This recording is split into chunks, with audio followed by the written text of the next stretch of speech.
This is Wuum, the podcast that celebrates the power of rebirth. I'm your host, Nova Cobbin, and on this show, we'll hear from amazing women who dared to rediscover who they are.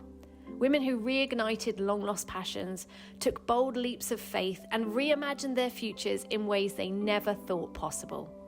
Each week, we'll be inspired by the stories of strength, courage, and resilience. Stories that remind us it's never too late to start anew. There are always second chances, new beginnings, and opportunities for rebirth. So join us as we explore the journeys of phenomenal women who reinvented themselves and created the lives they've always dreamed of.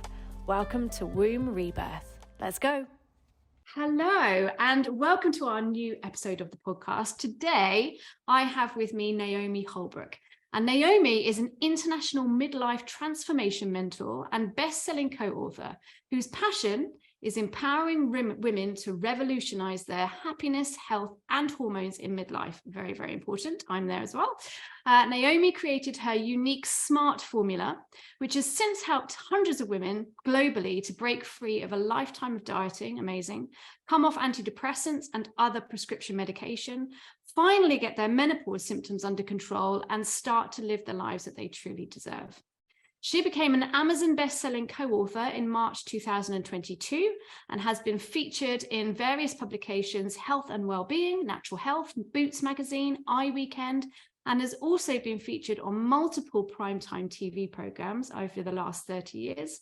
And she lives by herself in the lovely seaside town of Hove in the UK, which you can see in her beautiful background right now. Hi, Naomi. Hi, and thank you so much. What a lovely introduction. Oh, well, you are very welcome, and it's really lovely to have you here on the podcast today. So we are going to be talking all about rebirth and exploring your rebirth story or stories, because I know that there's more than one that you've experienced. So let's just start with what, in your eyes, what does rebirth mean to you? Yeah, and I think it's a really interesting word. And maybe if you'd even asked me that word a few years ago, I'd have kind of just looked a bit blank at you. But I think for me, rebirthing has felt a little bit more like unbecoming. And it's something when in the book that I co-authored in, it's something I talked about in my chapter, is that it's not always about becoming anything new. Sometimes it's about unbecoming everything that we thought we were meant to be. And I think that's where my rebirthing has been, that it's about being, it's about letting layers go that just don't serve us anymore, that maybe helped us to protect us at certain periods of our life that we needed them, but we don't need to carry them through into this second half and this next season of life. Yeah, absolutely. I love that. And I think that unbecoming word just really kind of illustrates that idea of, I always say to people, like, we can never go back. We're always moving forward. Even if we're revisiting the past or bringing the past with us, we're still experiencing it from a very different position in life and a very different perspective. So we're never fully going back. But I love that idea of kind of unbecoming all of the things that we thought we were, so that we can embrace the new version of us, embrace it. Absolutely. Especially in this season of life. I think, I, from my own perspective, and by the sounds from you, when you said about hormones, sort of midlife, menopause, on that journey myself too. And we do get stuck in this kind of place where, like you say, sometimes men and women are trying to get back who they were. But if I look at that, yes, that woman, that girl, she served me, she got me to here today, but she's not the version of me that I want to go forwards with. She's not going to be the person that helps me to become everything I want to be over the next, who knows, maybe 40 years, maybe even 50 years. So I think that rebirthing, that unbecoming, that shedding layers and cloaks and all those other things is liberating and empowering. Certainly has been for me. Yeah, I mean, even the metaphor itself, right? As soon as that weight of that layer comes off, you're lighter. So the metaphor works really beautifully. Yeah. Okay, Naomi, let's dig into your rebirth story. So where would you like us to begin? Oh, my word. Well, I guess you kind of have to begin at the beginning, don't you? So childhood, I guess, for me, I had a beautiful childhood, loving family, everything that, I could wish for, grew up in a beautiful place in Devon, all those wonderful things. But school was never easy for me. I had a lot of childhood illnesses, whooping cough, asthma, always had respiratory problems, but also I had scoliosis at birth. So I was always suffering from, neck problems, back problems, spending 6 weeks of the summer holidays in neck braces, which at the age of kind of 10, 12, when you're a girl already struggling with sort of body image sort of issues, was never, ever an easy thing for me. So I think sort of adolescence for me was a really, really traumatic time. And then at the age of 12, when I was 12, my fabulous mum, who I absolutely adored and who was, I guess my kind of, female role model, really strong, she became chronically ill. And we, as a family, kind of battled a 7-year chronic illness with her until when I was 19, she passed away. Oh my goodness. So throughout my childhood, there'd been lots of trauma,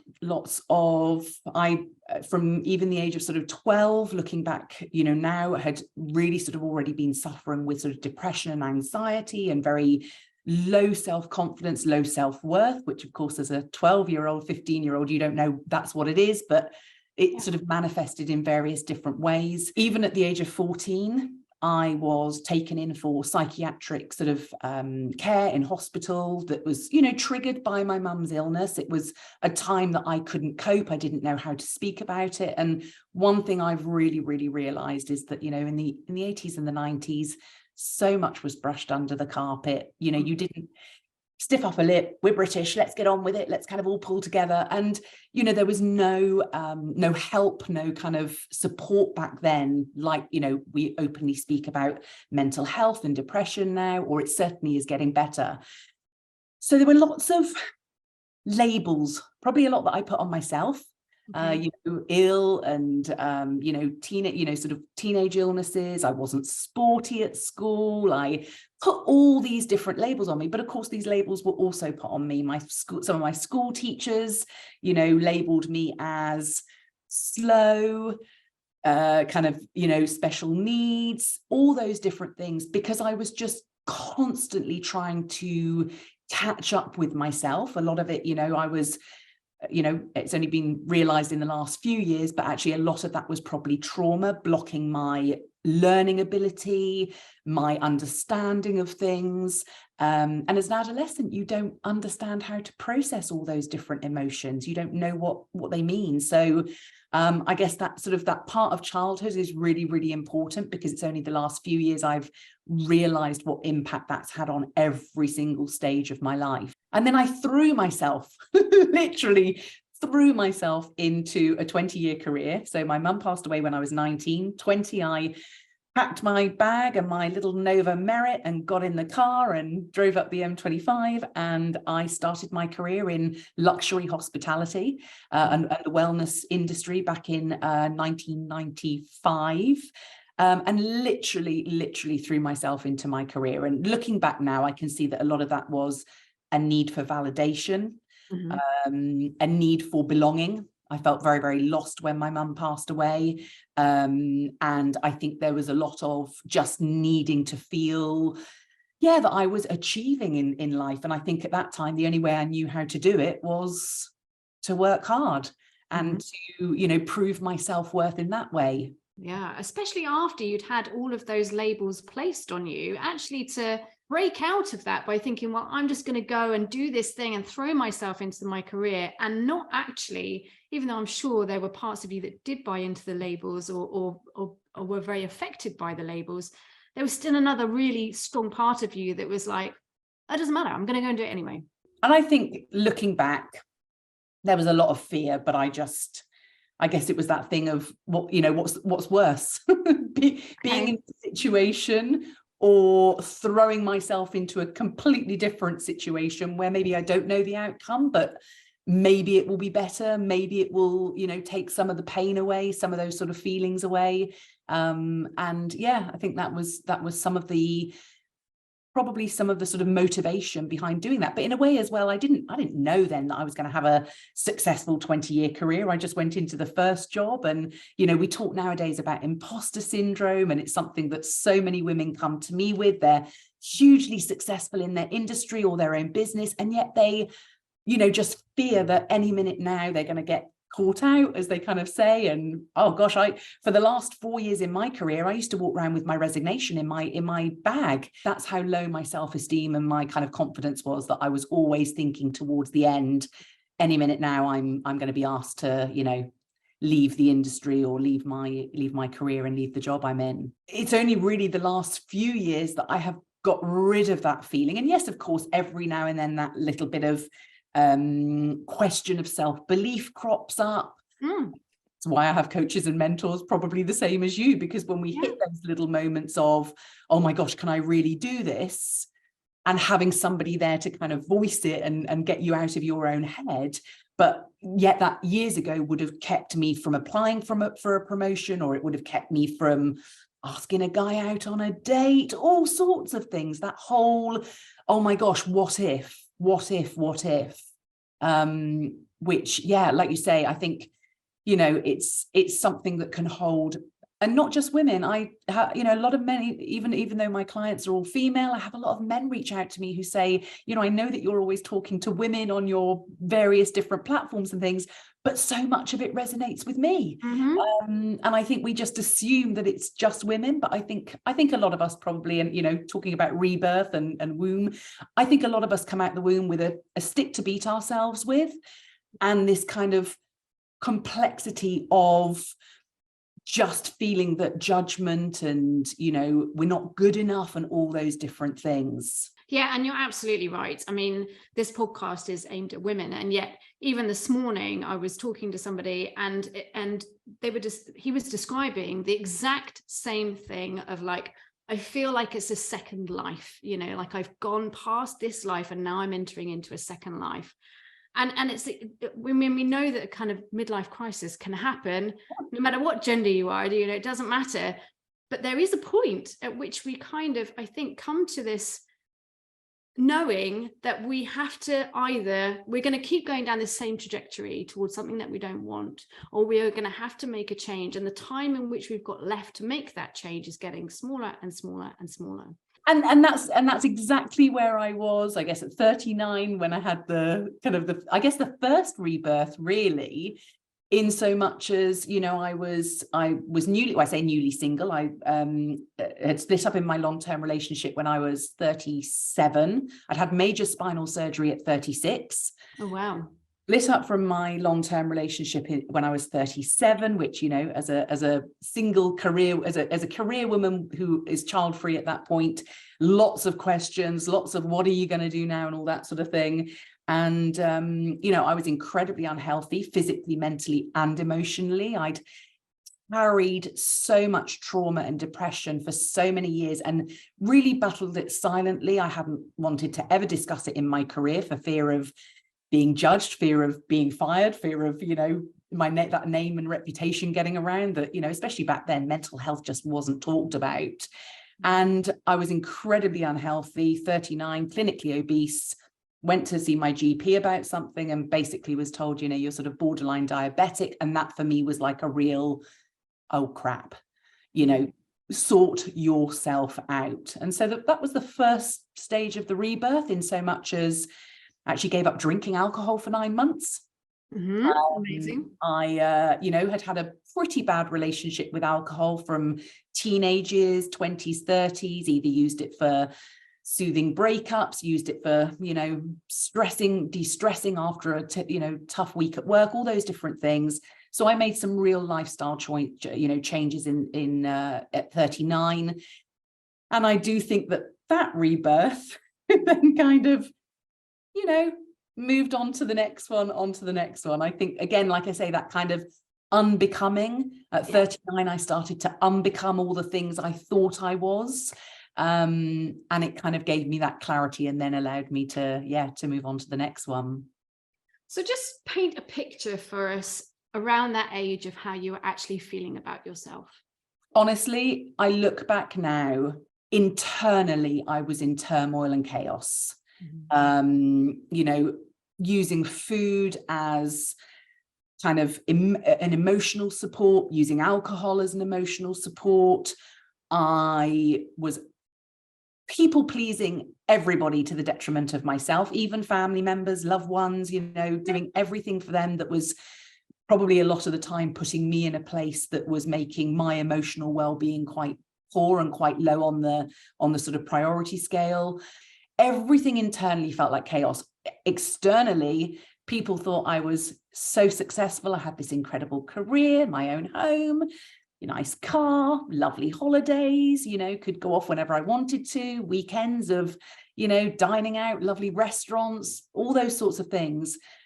But internally, I was a complete and utter mess. I was so unfulfilled. I didn't know what that word meant back then, but I do now because I feel that I am so fulfilled.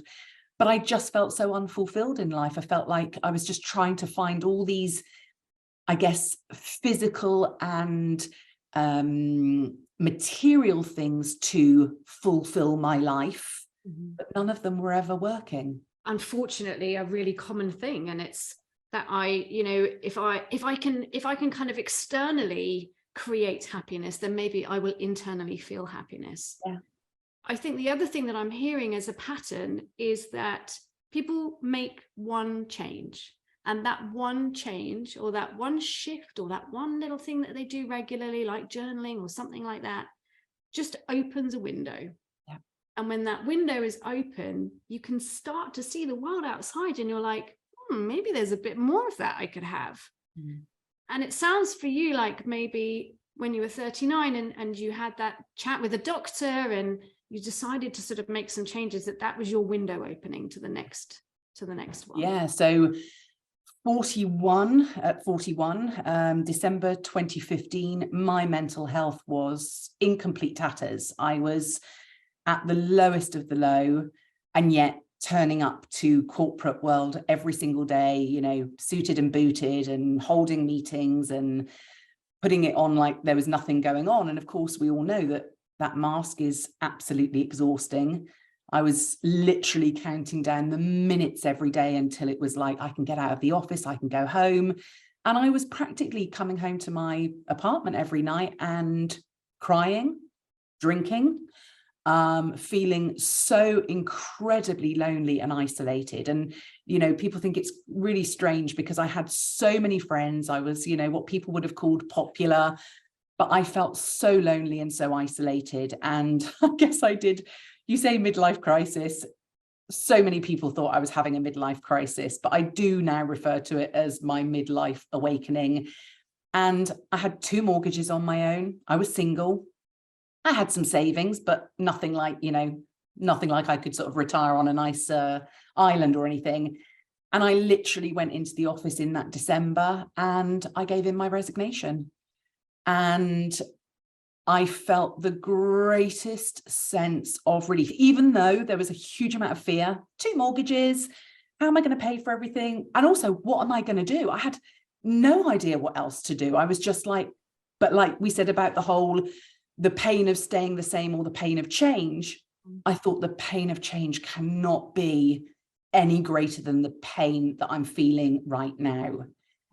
And so I walked out the door. I walked out in the January because I, obviously served sort of a notice period, but I walked out in the January the 6th, 2016, will always stay in my memory. And yeah, to the unknown. I think there's something wonderful, maybe because it's resonating with my own story, but I do think there's something wonderful about having this drive from, this is what I do not want to go back to. I will not go back there. And I had a similar sort of period of time where I was trying to run my own business, and I had my son on my own, and we needed money to keep a roof over our heads.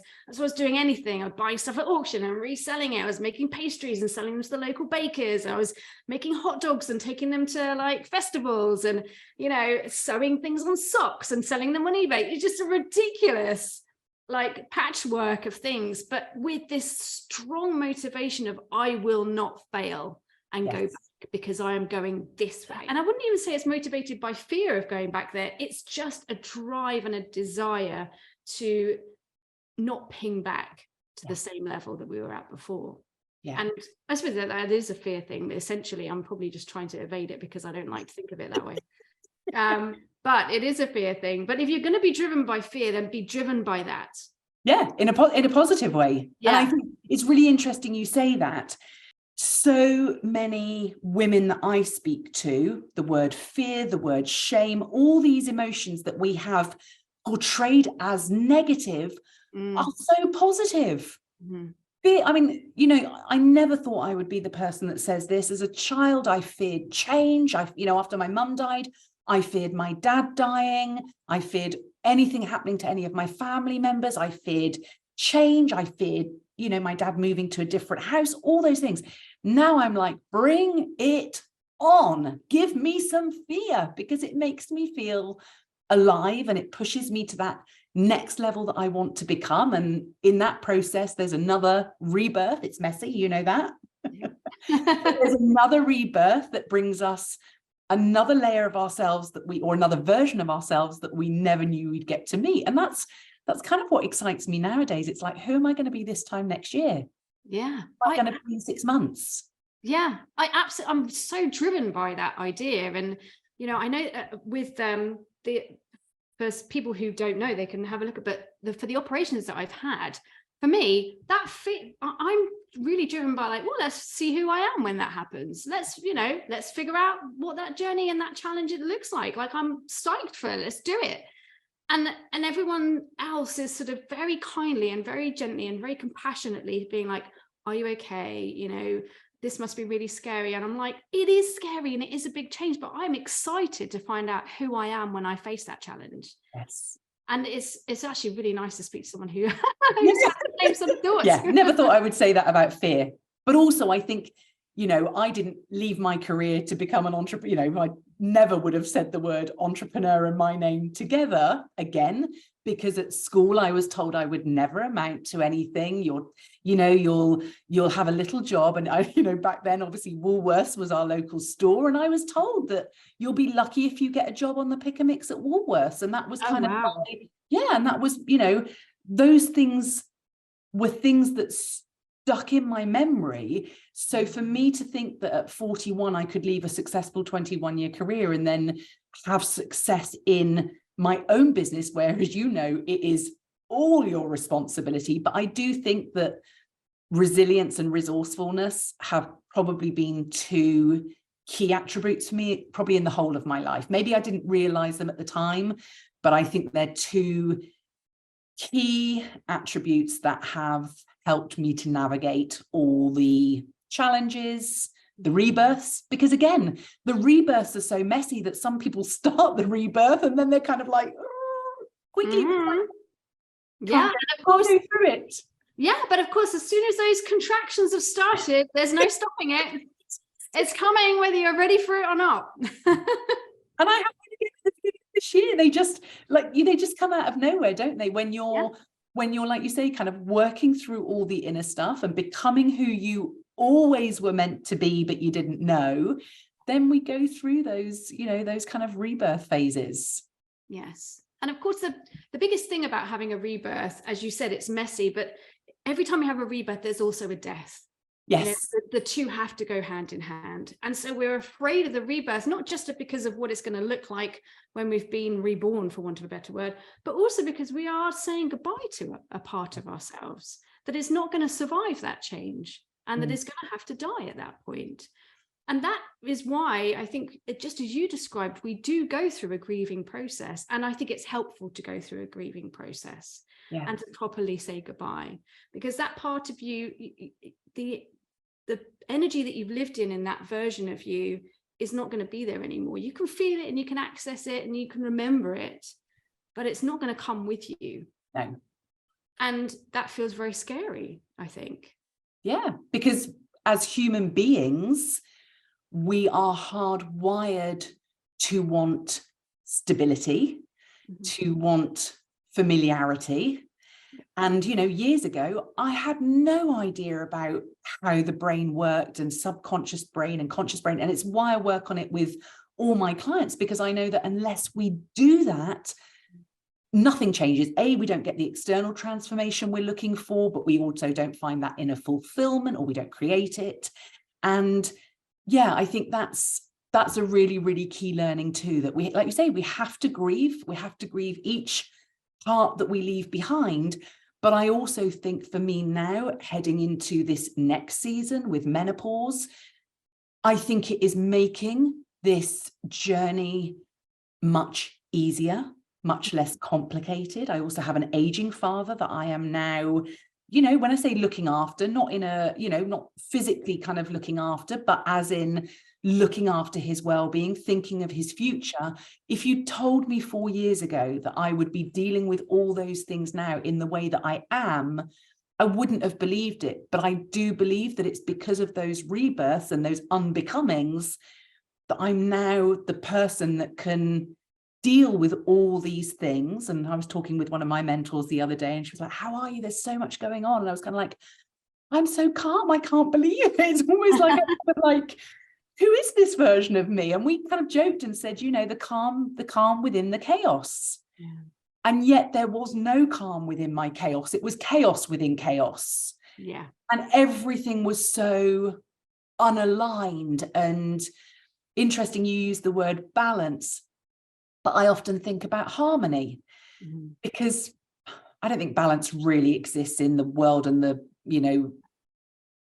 in what we live in now in the 21st century. I don't think there really is balance.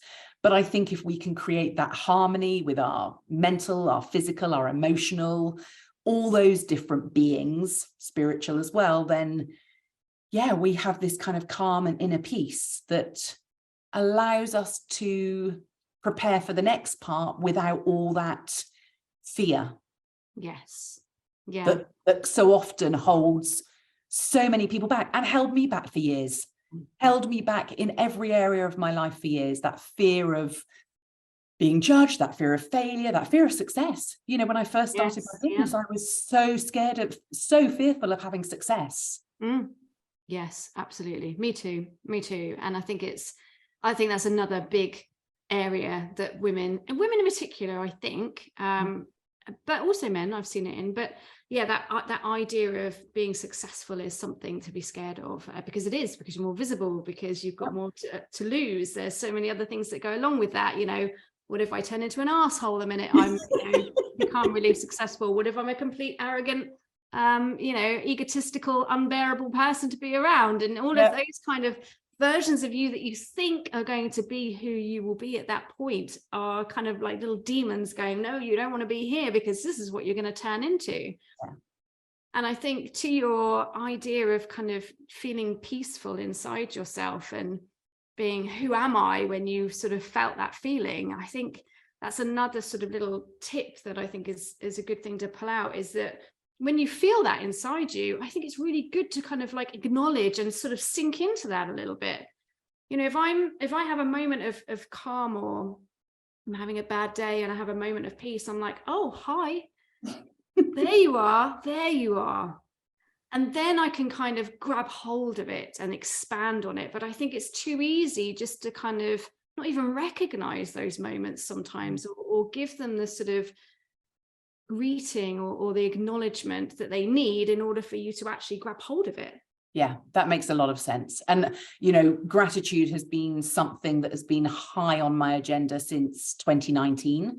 2019, I say I had a nervous breakdown. My psychotherapist said, no such thing as a nervous breakdown. It's a kind of low depression. But I went, even though I was kind of, when I say at my happiest, in so much as left my corporate career, started my own business, 26 years of stuffing all that emotional health, poor health down, had to come out at some point. And it did in 2019. And again, it was another huge pivotal moment, a huge rebirth for me, because I went into my doctor's surgery. I couldn't even speak. I literally had to write down how long this had been going on for, how I felt about, everything. And the option was, NHS wait list, probably for a year to a year and a half, might not have a specialist who can deal with trauma that has been there for this many years, or, refer yourself and go privately. And I went privately, and I found the most amazing psychotherapist, and I worked with her for, I think it was nearly 20 months.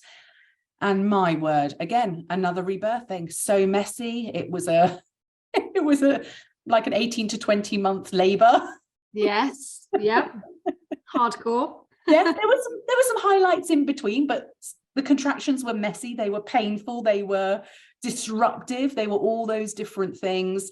But I have no regrets of going through that journey. It has helped me to move to a whole new version of me, so much that I was holding on to for nearly 30 years, and just not doing me any good. And also, look now, I wasn't being the best daughter I could be. I wasn't being the best friend I could be. I wasn't being the best neighbor in my community that I could be, because I was dealing with all these things going on, and actually releasing so many of those different things has, made me a better person for everybody.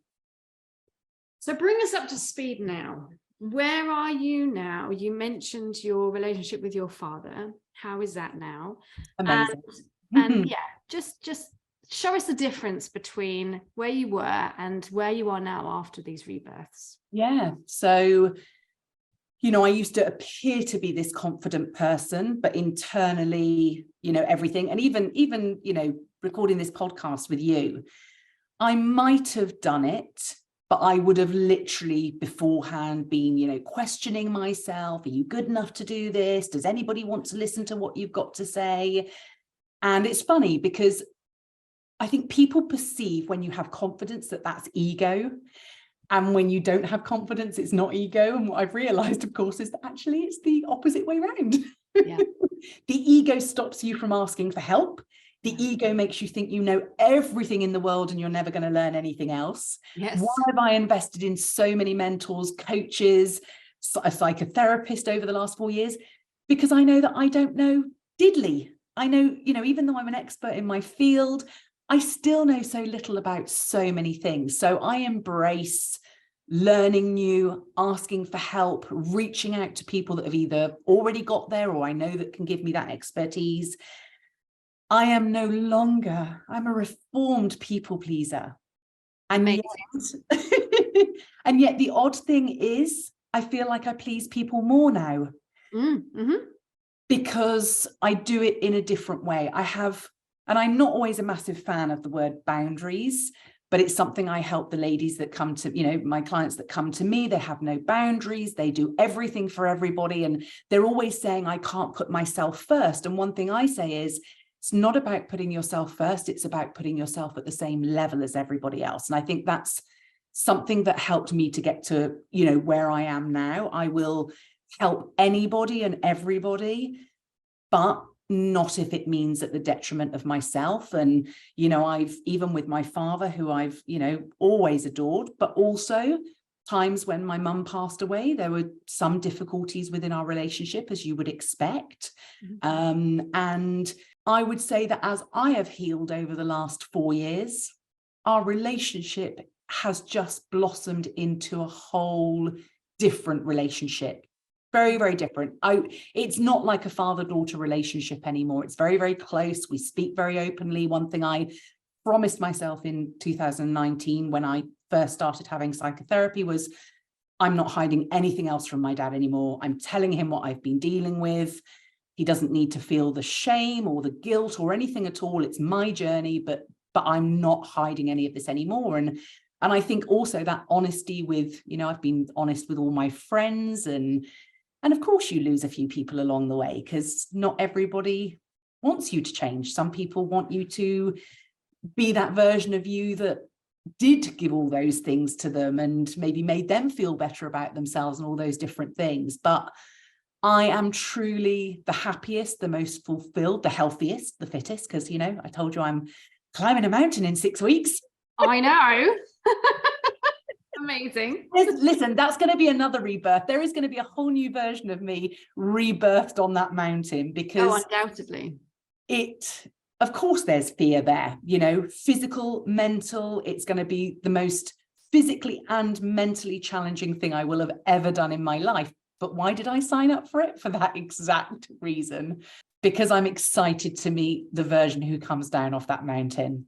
Yes. Naomi, it has been a journey. and a wonderful journey. And I'm so glad that you're here. And I'm so glad that you are the version that you are now, who wanted to come on the podcast and tell us that story, because I think it's a really important story. And I know it's going to impact people to hear it as well, because I think that we've talked about some things that are common to a lot of people, the way in which you're feeling.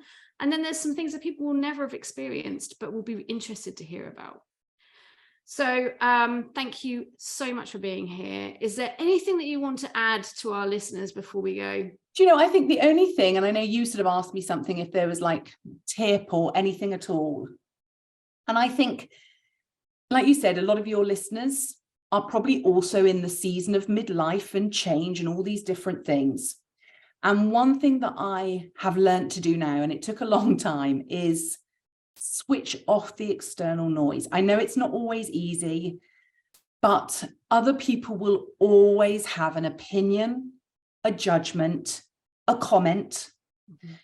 And if I hadn't listened to all those people, although I have zero regrets, even with everything that's happened in my life, every obstacle, every chaos, every contraction, all of it, I have no regrets, because it's got me to where I am today and will pivot me forwards. But try to tune into your own intuition and your gut. And there's one thing that I say to myself now for everything, whether it's in my personal life, my professional life: if it's not a hell yes, it's a hell no. I love that. Thank you, Naomi. Thank you very much for being here. Thank you for sharing your story with us. We're going to put all of your links so that people know how to get hold of you and how to follow you with the podcast. So look out for all of those.